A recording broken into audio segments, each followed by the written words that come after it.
Masih di sini saya akan menjelaskan tentang pengetahuan kabin lokomotif, di mana masinis menerima lokomotif dalam keadaan dingin. Biasanya lokomotif disiapkan dan dicek oleh petugas daily check. Tetapi masinis juga harus bisa menyalakan lokomotif sendiri. Yang pertama di sini adalah engine control switch, di mana ada pilihan start, run, dan isolate.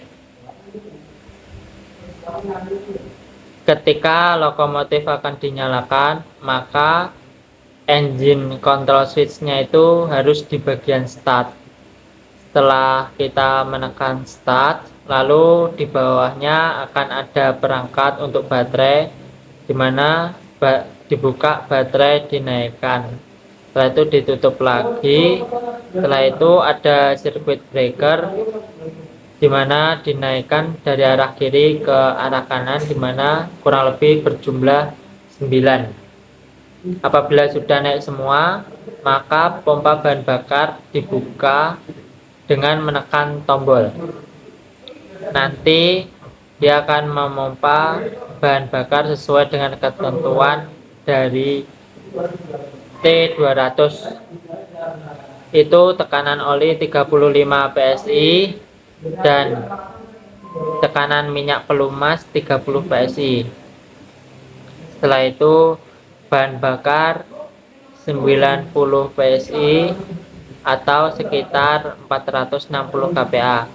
Setelah dinyatakan memenuhi standar T200, maka lokomotif dapat di start engine dengan menekan tombol start.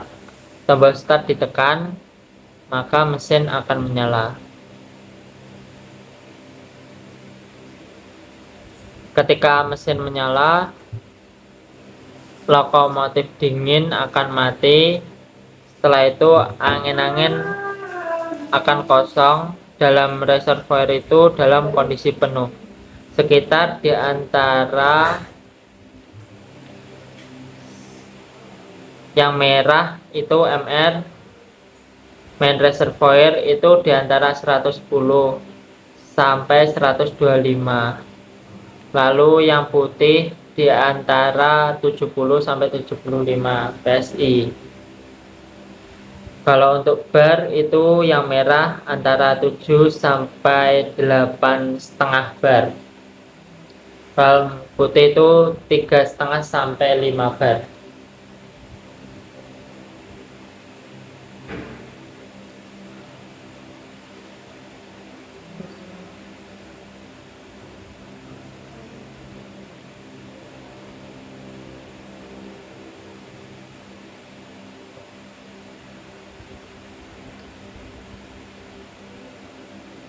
Lalu untuk merah untuk silinder abar, yang putih untuk pipa abar.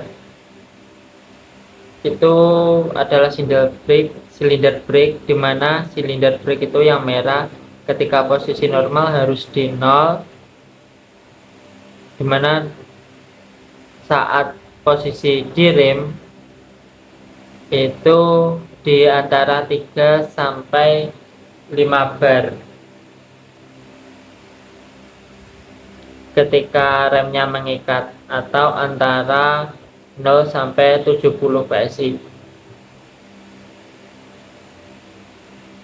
Ya, yang putih di pipa upper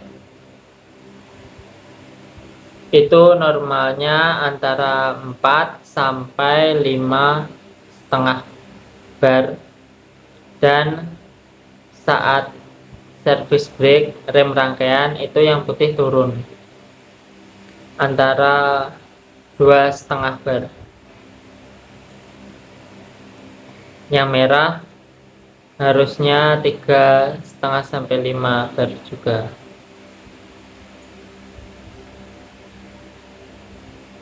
Lalu sebelah kanan itu adalah speedometer yang digunakan untuk mengukur kecepatan, dan yang paling kanan sendiri itu load meter menunjukkan putaran mesin, di mana ketika masinis menambahkan throttle atau tenaga, indikatornya harus 0 sampai 6. Jika lebih dari itu akan terjadi pemutusan arus KTM atau traksi motor karena putaran terlalu besar. Itu bisa mengakibatkan wheel strip dan PC open. PC open itu dimana keadaan lokomotif memberikan keamanan,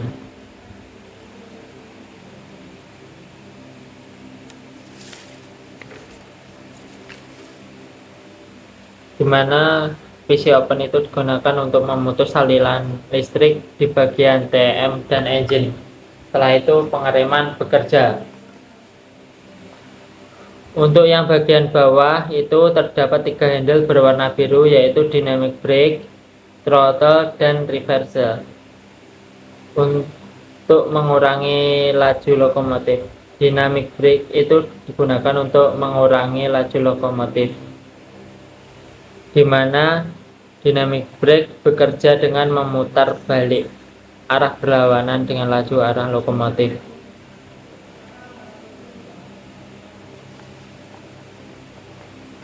Dynamic brake digunakan di lintas arah Bandung sekitaran. Kenapa tidak menggunakan service brake? Karena service brake dapat mengakibatkan keausan, sehingga kita menggunakan dynamic brake, di mana bawahnya adalah throttle, digunakan untuk menambah tenaga dari putaran mesin, di mana semakin besar angka dari throttle maka semakin besar angka untuk putaran mesin. Yang terakhir adalah gagang reverse, digunakan untuk menentukan arah laju lokomotif, di mana ketika maju ke depan maka dia akan ke depan, ketika dia diarahkan ke belakang maka dia akan ke belakang. Beda dengan kabin sebelah karena arahnya berlawanan. Lalu itu adalah untuk klakson, handle klakson lokomotif. Lalu ada handle rem, dimana untuk bagian atas untuk rem rangkaian dan yang di bawah adalah untuk rem lokomotif. Ketika kereta membawa rangkaian maka pengeremannya memakai bagian yang atas, service brake yang atas. Ketika lokomotif berjalan sendiri maka dia harus menekan bagian bawah, yaitu adalah independent brake. Kalau dia membawa rangkaian dan akan masuk stasiun maka dia akan menggunakan service brake independent.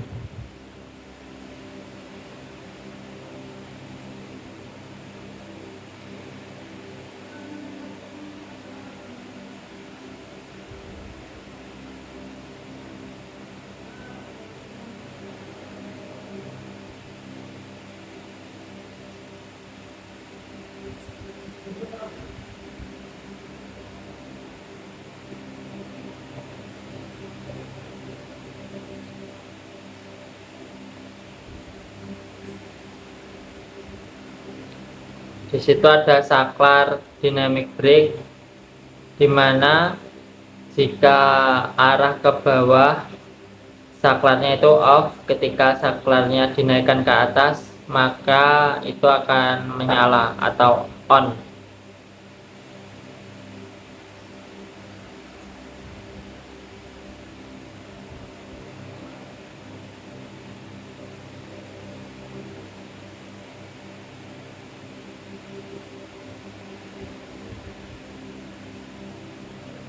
Lalu ada tingkapan pemasir dan tingkapan lonceng.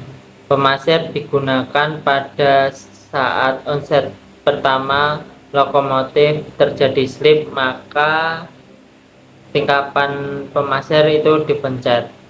Lalu untuk tingkapan lonceng itu digunakan pada saat kereta masuk stasiun.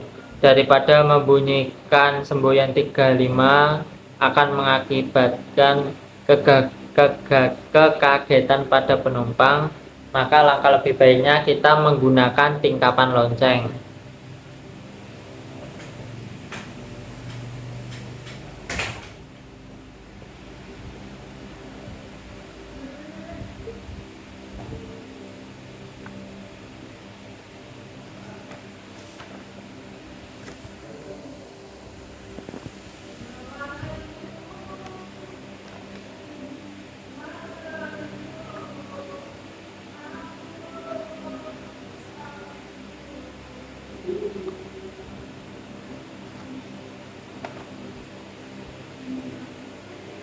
Jadi untuk mengaktifkan meja pelayanan lokomotif adalah yang pertama memakai kunci untuk mengaktifkan meja pelayanan yang akan dioperasikan.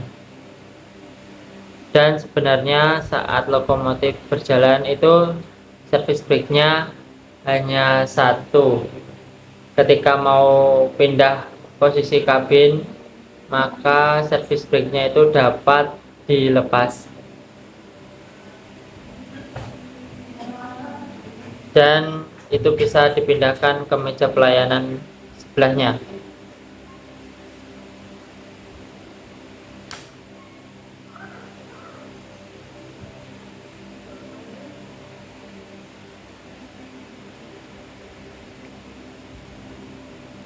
Tetapi kalau untuk independent brake itu sudah paten tidak bisa dilepas seperti service brake.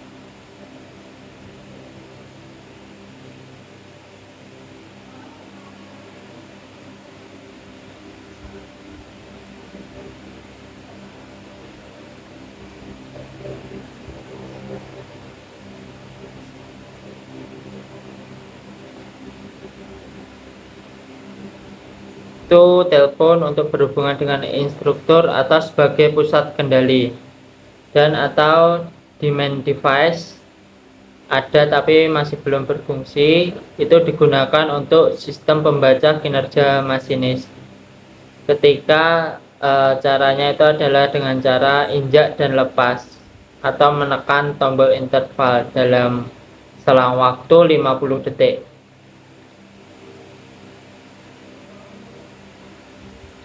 Ketika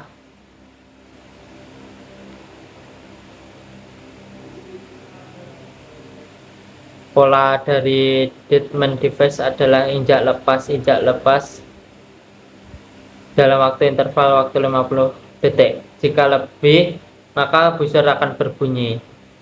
Ketika tidak menginjak demand device, maka akan berbunyi.